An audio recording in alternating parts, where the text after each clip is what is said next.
One of the most impressive things in all of sports has been Alabama's sustained dominance. And not only to sustain that dominance, but to do so through coordinator overhaul and the countless individuals that Nick Saban and the Crimson Tide have sent to the NFL. And because of that, every season when we get to this portion of the season, the question is inevitably asked. How is Alabama going to be able to replicate the season they just had with the losses they just sustained? And today, we need to specifically talk about Alabama's offense because I have a bit of a bold take. One that I have a case for, but I believe that Alabama's offense could be just as good this upcoming season as they were last season, and that's a take we've got to break down. Before we do, as always, y'all know the drill. I need to hear from you. Hop down to the comments, Y for yes, N for no. Do you believe that Alabama could field an offense just as potent this season as the one they had last season? And let me know what you're thinking. If you are new to the channel, be sure to subscribe, hit that bell notification. I do constant college football content. You don't want to miss any of it, and if you enjoyed the content, like and comment down below. But having said all of that, let's jump right into this. And I understand that might sound like a bold take, considering Alabama has to replace not only their wide receiver 1, but their wide receiver 2. They also have to replace their best offensive lineman, a running back, and losses to the transfer portal. But through that all, I have a reason to believe that this offense will be just as good as the one that they just fielded, and I have a case to make for it. And because of that, let's jump right into it. And my number one point may sound like a bit of a cop-out, but allow me to explain. And that's that this is Alabama.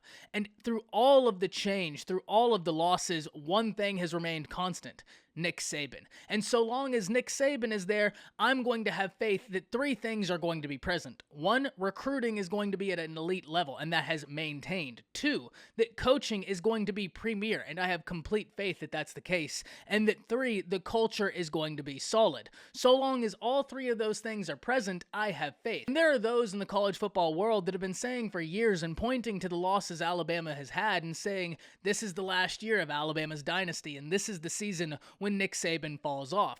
And I don't subscribe to that because I don't think it's particularly impressive to be willing to be wrong long enough until you're inevitably right. Look, Nick Saban will inevitably leave the game of college football, so having a wrong opinion until you are correct isn't that impressive to me. And it really reminds me of the quote about insanity, that doing the same thing over and over again and expecting a different result is the definition of insanity. And that's kind of how I feel about this. Inevitably, Nick Saban will step down and those people will be right at one point, but I don't believe that point is now. But this gets me into my second area, something that we can actually chew into, and that's continuity at key positions. And allow me to explain, because yes, Alabama does have to replace some major pieces, but they also return a quarterback. The first time they've done so since Tua. And not only do they return a quarterback, they return the former Heisman winning quarterback in Bryce Young. And Bryce Young has got an incredible skill set. He's a dual threat quarterback that's so efficient when the pocket breaks down and he has to escape. He keeps his eyes downfield and makes a defense pay for any wrong assumptions they may make.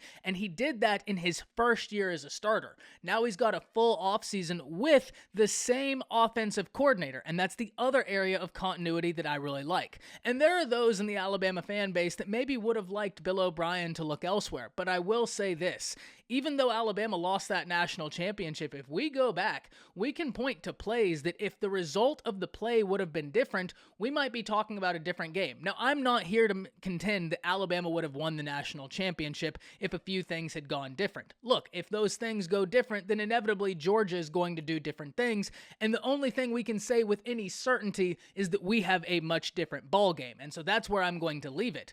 But Bill O'Brien had the Crimson Tide in that ball game. I'm not going to sit here and say he called a perfect game. That would be facetious. But I also can't put the loss specifically on him when the opportunity was there, and there were plays to be made, and they just weren't made. So Alabama gets to go into the offseason with an offensive coordinator that they had the year prior. They get to go into the offseason with a quarterback that they had the year prior who just so happened to win the Heisman Trophy. And that gets me into my third area, is that even though Alabama is going to have to replace some big talent, they had a great recruiting haul, and they've been really good in the transfer portal. And where do we want to start?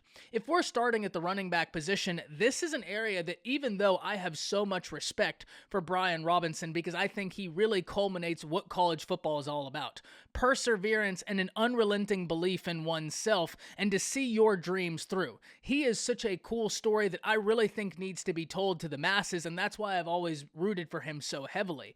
But even though Brian Robinson goes to the NFL, we also need to understand that this running back room for the Crimson Tide was compromised almost all of last season due to injuries. This season, they're getting those guys back healthy, and they get to add Jahmyr Gibbs in. And what Jahmyr Gibbs offers is something that Alabama maybe didn't have last season, and that's a running back who's that proficient in the passing game. Jace is much more proficient out the backfield than many people give him credit for, but Jahmyr Gibbs is maybe the best running back in all of college football out the backfield, and that's not my take. That's the take of several different outlets, so that's going to be something we need to see. If we're talking about wide receiver, it's going to be incredibly difficult to replace Jamison Williams, but if we look at the receiver hauls Alabama's gotten through recruiting, they've gotten some very talented individuals. They still have some guys on roster that we need to have faith in, such as a JoJo Earl. I understand he maybe didn't have the spring game everybody wanted, but Nick Saban had a ton of faith in this young man for a reason, and once he gets his confidence back, we as Alabama fans need to realize Saban hasn't steered us wrong too many times, and if Saban sees something in this individual, I'm going to put faith in Saban that JoJo's got the juice, because I got to see JoJo play live in high school, and he was sensational. So Alabama has some wide receiver talent they've gotten via recruiting, and we then need to talk about the class they just got with Aaron Anderson, Kendrick Law, Shaz Preston, and Isaiah Bond. You could create a track team out of those dudes, but then they went to the transfer portal. Jermaine Burton, Tyler Harrell. That's an area where if those two guys, plus everything they have, come together, that Alabama offense in the wide receiver department could be really hard to stop, and they could have a lot of different guys be able to contribute. So Alabama loses talent, but they also reload at a rate that we just don't see across college football. And because of that, I think they're going to be just fine. But if you were to ask me, Ty, what are the areas that you think could prevent Alabama's offense from being able to achieve that? My one area of concern remains the offensive line.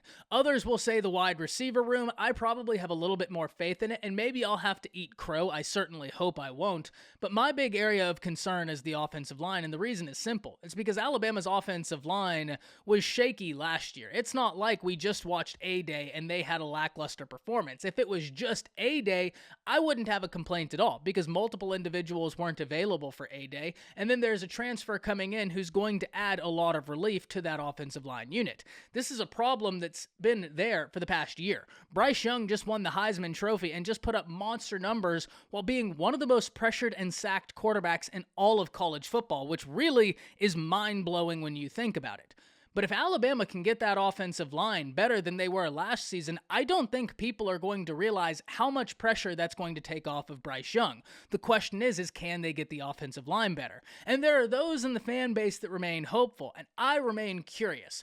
I'm not necessarily quote-unquote worried, I'm curious. I think that's a much more apt description. And the reason I'm curious is because what we saw on A-Day wasn't good, but as I just pointed out, there were multiple names that weren't a go. J.C. Latham has continued to develop, and the coaching staff seems really excited about him, and Tyler Steen was such a great get because of the production he's been able to put up for Vanderbilt, and he'll be able to come in and add something in terms of continuity of production to this offensive line. That could be big. The only other area I would have some curiosity about is the tight end room. Alabama loses Jaleel Billingsley, who didn't put together the season that many thought he would, but they were able to keep Cameron Latou, which is a huge win for the Crimson Tide, but what is that depth going to be? Now, one thing we do need to talk about is Alabama has some freshmen coming in that haven't hit campus yet that could be game changers in that regard, and so if they are, that's just going to add another wrinkle in Alabama's offense that maybe they didn't have last season because the production from the tight end position was never there at the rate we thought it would be. And finally, there's a room Alabama has that many people aren't talking about that I think is going to be a massive addition to this upcoming offense, and that's the running backs. Because whenever we look at it, you're not able to sustain any sort of offensive success, any sort of offensive prowess, if you don't have running back ability that allows your offense freedom. And if that room can stay healthy, you're not going to be able to make Alabama a one-trick pony. You're going to have to make sure you account for everything they can do, and that's why that running back room is probably the area I'm most excited about on this offense because of those guys getting healthy and the pressure it will take off Bryce. But I can't wait to hear from y'all. That's it. See ya.